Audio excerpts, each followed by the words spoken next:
in the feds, they took out parole and they added another mechanism called supervised release because they felt that sometimes the officers and other people were misusing their authority. So now the way they have it set up is that you have to go back in front of the judge instead of just in front of a PO and a board. Was it your intention to do what you're doing now? Absolutely. It came to me while I was in prison. You know, after I saw what Tookie had did, you know, with the children books, and I had a life sentence at the time, and I saw him fight for his life, and I was saying that, you know what, if I had done the things that Tookie had done, and I only had a life sentence, they probably would give me some action, would probably let me out of prison. So I said, you know what, I'm gonna start helping people. I'm gonna start using my experience to better the lives of others. So I started right there in prison. I started talking to the young guys. I started educating myself, and while I was educating myself, I started educating them as well. Okay. I mean, the prison became like a practice ground. You know, guys would come in there, had 3 years, 4 years, 5 years, 10 years, 6 years, and they would be getting out before me. So it gave me a chance to kind of like try to mold some of those guys, some of those younger guys that looked up to me in my other life. Because, you know, guys start coming up to me in prison and say, man, I want to be just like you. And when I started to think about that, I was like, wow, you wanted to be like me? And I'm like, that's crazy. You know, I got a life sentence.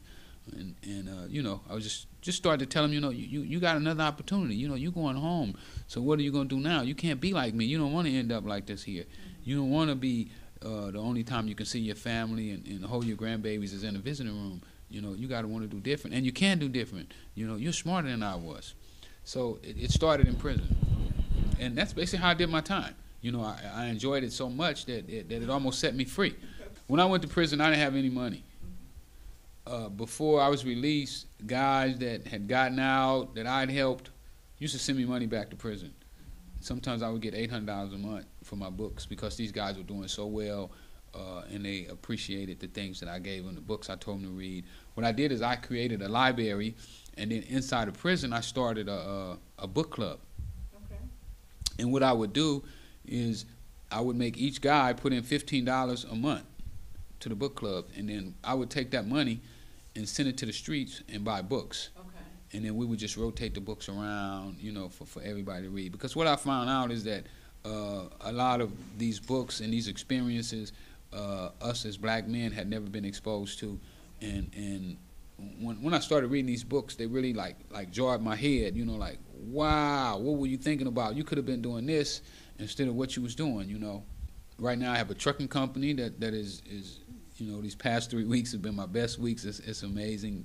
Just got a new contract with a new company, and it looked like it's going to be profitable where, you know, in a couple of weeks I could be making as much as $10,000 a week in a trucking company.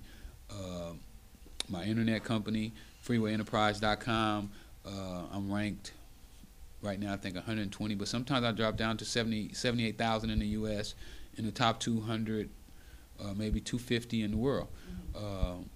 For me, what is that company? Freewayenterprise.com is a social network.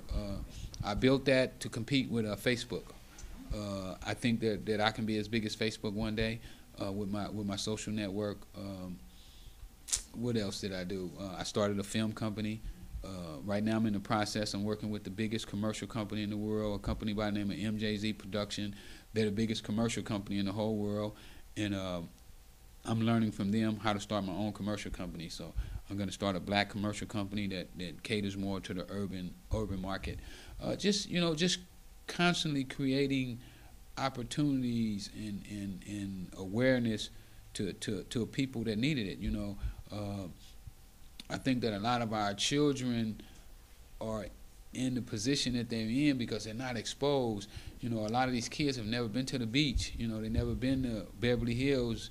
You know, they've never been to Hollywood. So, you know, I want to be the guy who brings that to them. You know, I also work with a group of guys who coach football. I work with guys that coach basketball.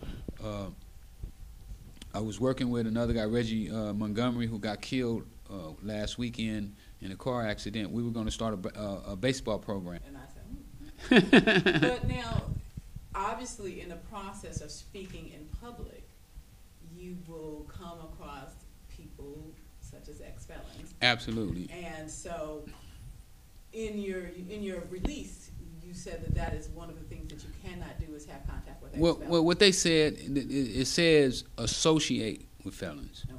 Now, I believe association is, we sit down in the office, we drink coffee, we get in the car together, we ride, we kick it.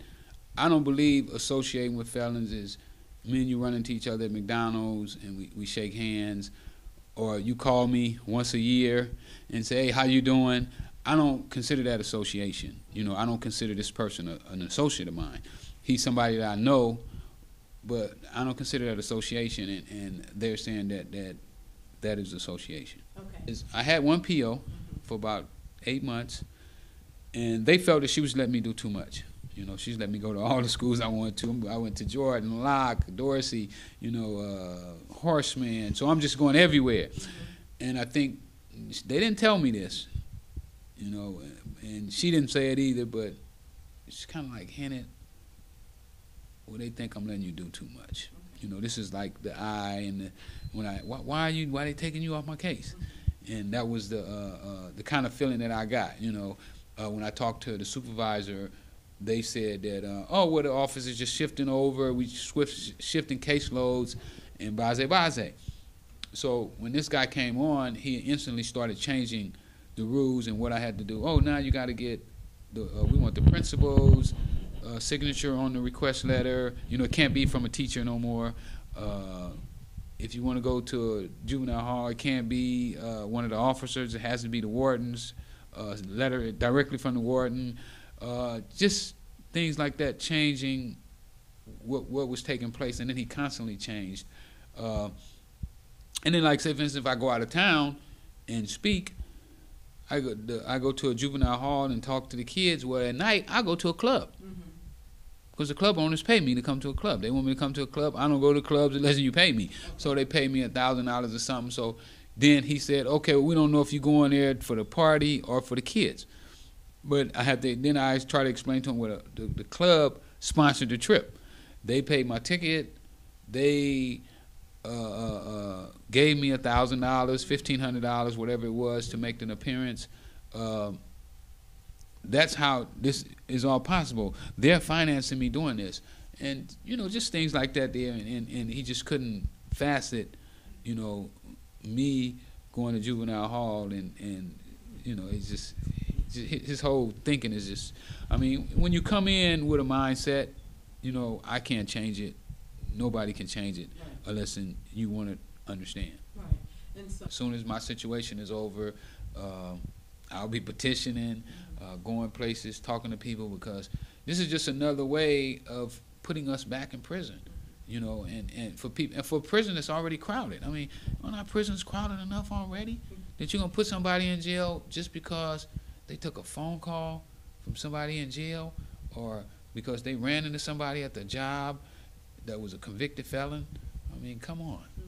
Now, the one about the phone call from jail, that's a little stickier there. Absolutely, it is. It is a little stickier, but I didn't consider that association because it was only a phone call. Okay. And was this one of the people that you had worked with when you were in? Absolutely. People I did time with, guys who taught me how to read, guys who helped me win my case, in the law library, showed me how to shepherdize. They call from time to time. They see you in the newspaper. They call, oh, man, I saw you in the newspaper, man. Right on. Keep doing the good work. A 2-minute phone call, 3-minute phone call. So phone calls are all recorded from prison. So I didn't feel that it was any harm in me taking those phone calls, encouraging them, letting them know. Because, when you're in jail, you hear all kind of horror stories. When guys come back to prison for violation. I just had a newborn. My son is 5 months old. He was premature. So while my son was in the hospital, he stayed in the hospital for like 4.5 months. And during this time, we're in the hospital all day, just about every day. My wife is in intensive care, and the baby's in intensive care. I slept on the couch. So while they was in this situation, I wasn't doing anything to get any money for like 3 or 4 weeks. So somebody called me with a gig paying $2,500. So I called him. I said, hey, they want me to come, not for sure which city it was, but I want to go and make this gig. And he said something about, how could you do this when your baby's in intensive care and you don't care anything about your baby? You shouldn't have had him, or something to that rim, but was really out of line. And I just exploded on him, told him how I felt, like, whatever you want to do, you do whatever you're gonna do it, but you stay out of my personal life. You don't have a right to comment on what's happening with my family. Well, we'll go to court Tuesday. The judge is gonna look at his report. Hopefully, she's gonna, let us present some evidence. We're gonna try to show letters. I put her email address on my website with like 18,000 people on my Twitter page and 16,000. Happy about that. She may not, but I had to let her know what I'm out here doing. I don't want her to think. When I went to trial, when I first caught this case, I went in. I didn't have, I don't think, one letter, because I was out here tearing the streets up. So I didn't feel like I should ask nobody to come in and support me. Why should I ask you to support what I was doing?